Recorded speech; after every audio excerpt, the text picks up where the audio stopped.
बात से कहानी में आई है। अरे बात में खिला दे अंजोरा को खोल कर खाए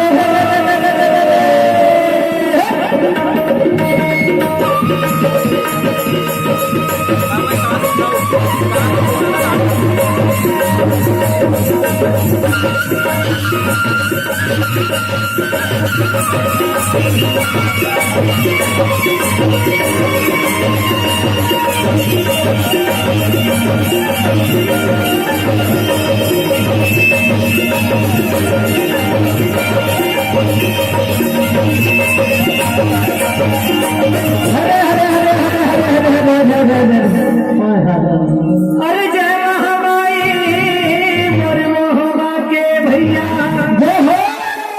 अरे अखे रखे गुरु बेटा अरे 64 युग में मोर पुरखा के भैया के भुजा में रही बे सहाय हो।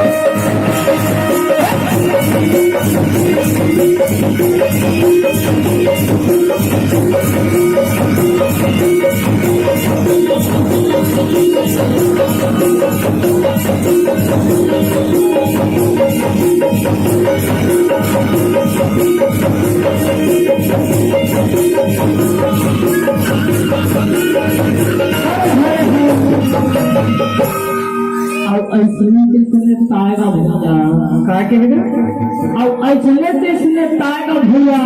अच्छा अब ऐसने के सुने ताएगा। अच्छा अब ऐसने के सुने ताएगा भैया। ऐसने के